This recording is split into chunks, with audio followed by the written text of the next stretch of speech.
Oi, turma. Então, vamos falar agora sobre as principais provas do processo evolutivo. Toda teoria evolutiva tem que ter provas para que ela tenha credibilidade. Vamos lá. As principais provas que o processo evolutivo ocorreu e continua ocorrendo são os fósseis, as provas embriológicas, os órgãos vestigiais e a anatomia comparada. Existem outras provas, mas eu destacaria para vocês essas quatro principais. Vamos ver cada uma delas. Fósseis. O que são fósseis? Fósseis são vestígios petrificados ou não de seres que viveram há milhares de anos. Os fósseis mais conhecidos são aqueles que são restos de seres encontrados petrificados. Mas nós não devemos esquecer que existem também fósseis de insetos que foram conservados em resinas de árvores, no âmbar de árvores.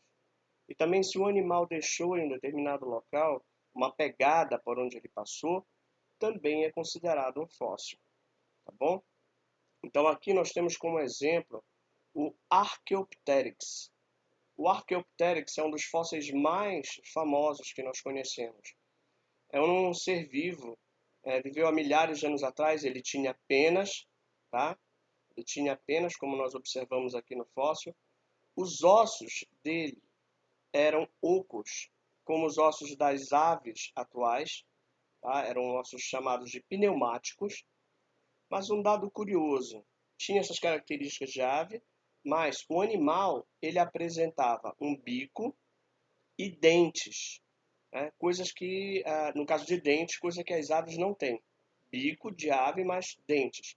Um outro detalhe é que o animal apresentava uma cauda, basicamente de um réptil.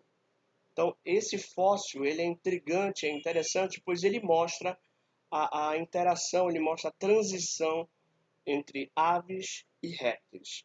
Tá? Então, isso é uma das provas do processo evolutivo gradativo. Uma outra prova são as provas embriológicas. Comparando embriões de diversas espécies, observamos uma grande semelhança nos primeiros estágios do desenvolvimento embrionário. Então, se a gente observar aqui esses embriões no início do processo embrionário de um peixe, uma salamandra, que é um anfíbio, tá? Uma tartaruga, uma galinha, o porco, a vaca, o coelho e o ser humano, a gente observa que esses embriões no estágio inicial são muito parecidos entre si. Tá? E um outro detalhe interessante, no embrião humano, no início do desenvolvimento, nós chegamos a apresentar as chamadas fendas branquiais. Essas fendas branquiais só são encontradas basicamente em peixes, que vão dar origem aqui às guelras. Então, no início do desenvolvimento do nosso embrião humano, ele chega a apresentar fendas branquiais, mas que com o tempo elas desaparecem. Isso é uma das provas do processo evolutivo. Outra prova são chamados órgãos vestigiais. São considerados órgãos vestigiais ou rudimentares aqueles que estão em via de desaparecer, pois perderam a importância inicial para a sobrevivência da espécie. Existem vários órgãos vestigiais, mas eu destacaria dois para vocês em especial.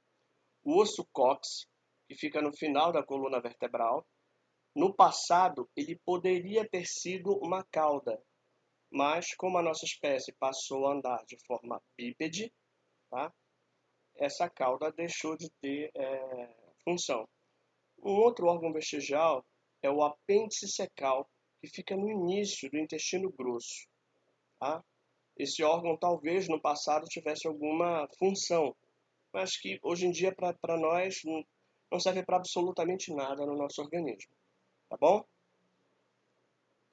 Outra prova do processo evolutivo é a anatomia comparada, quando a gente compara a anatomia dos seres vivos. No caso, o braço, tá, do homem serve para agarrar, segurar, o braço, a mão serve para agarrar, segurar. No caso, o mesmo órgão, tá, num guepardo serve para correr. O mesmo órgão na baleia tem a função para natação, tá? o mesmo órgão no morcego, um mamífero voador, tá? Como eu acabei de falar, serve para voar. Então, observem, o mesmo órgão, tá? A mesma origem embrionária, tá? Mesma origem embrionária. Observa que as cores representam as partes do órgão, tá? Com funções diferentes, porque cada um desses seres se adaptou num determinado ambiente, tá? Se adaptou num determinado ambiente e esse órgão, a característica para cada um deles foi selecionada para agarrar, segurar, no caso da nossa espécie, para o guepardo correr, para a baleia nadar, pois ela vive nos oceanos, e para o morcego voar, tá? Então, isso aí nós chamamos de homologia. Quando órgãos têm a mesma origem embriológica, tá? A mesma origem embriológica de estruturas diferentes, em organismos diferentes, né? Vocês viram, nadar, correr, voar, tá? Sendo que essas estruturas podem ter ou não a mesma função. Essas estruturas homólogas sugerem ancestralidade comum, ou seja, esses órgãos de seres de espécies diferentes, que se adaptaram de formas diferentes, pode ser que eles tenham no passado um ancestral comum, ok? Então, os seres eles se adaptaram de formas diferentes, em locais diferentes. Nós chamamos de adaptações evolutivas, tá? As adaptações são transformações involuntárias em uma espécie que resultam numa melhor adequação morfológica, fisiológica, etc., para sobreviver numa dada região. Lembrando que essas adaptações, gente, como a gente já conversou, são fruto de uma seleção natural. Tá? As características adaptativas foram selecionadas de uma tal forma a favorecer a sobrevivência do ser vivo. Essas são as adaptações evolutivas. Existem dois tipos de adaptações evolutivas. Ou ela é uma adaptação convergente ou ela é divergente. Qual é a diferença entre elas? A adaptação convergente é aquela que ocorre em espécies diferentes, não aparentadas, que evoluem para viver numa mesma região. Se essas espécies estão, gente, pensem, se elas estão numa mesma região, é porque elas vão sofrer influência do meio ambiente da mesma forma. Então, dessa forma, podem sofrer adaptações muito semelhantes que as tornam, de certa forma, parecidas. Vamos ao exemplo que vocês vão entender. Tá? Então, por exemplo, uma adaptação convergente nos oceanos. Ou seja, o ser vivo vive no meio aquático. Se o ser vivo vive no meio aquático, ele vai precisar de o quê? Nadadeiras. Tá? Então, aqui nós temos um mamífero, um pinguim, nós temos um mamífero, um golfinho, perdão. Nós temos aqui um peixe, outro peixe, e aqui sim temos um pinguim. Então, cada um desses seres se adaptou no mesmo lugar, tá? Então, eles desenvolveram, né, foi selecionado neles que característica? Nadadeiras, que facilitariam a sobrevivência deles.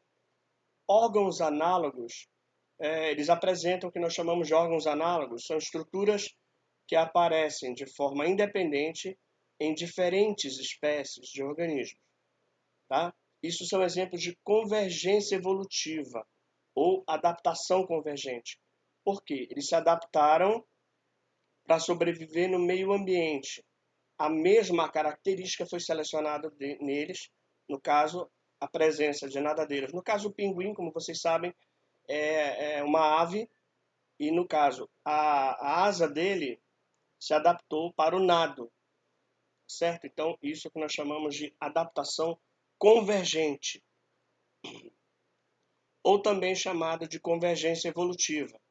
No caso desses seres aqui, eles têm estruturas embriológicas diferentes, mas que se desenvolveram para a mesma função, voar. Tá? Então, para esses seres, a característica que foi selecionada foi a asa, o voo. Um outro tipo de adaptação nós chamamos de divergência evolutiva. Lembra?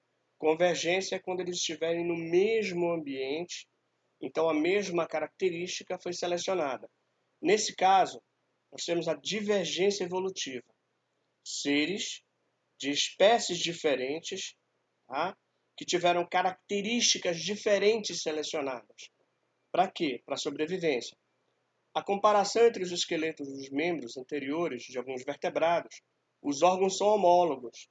Por que são homólogos? Porque têm a mesma origem embrionária. Eles têm a mesma origem embrionária, sendo que, nesse caso, as funções são diferentes, que nós já vimos. Nesse caso, é uma divergência. A função aqui é agarrar, pegar, aqui é nadar, aqui é voar e aqui também voar. Mas, basicamente, seres de espécies diferentes se adaptaram de formas diferentes. Adaptação divergente ou irradiação adaptativa. As adaptações divergentes são processos realizados por espécies próximas que vivem em ambientes diferentes, o que leva à formação de formas extremamente distintas. Então, a partir de um ancestral comum, esses seres tiveram características diferentes selecionadas, pois eles vivem em ambientes diferentes, de acordo com o ambiente em que cada um desses seres vive, tá? Características foram selecionadas, características adaptativas foram selecionadas e dessa forma essas espécies foram se modificando ao longo de milhares de anos. Tá?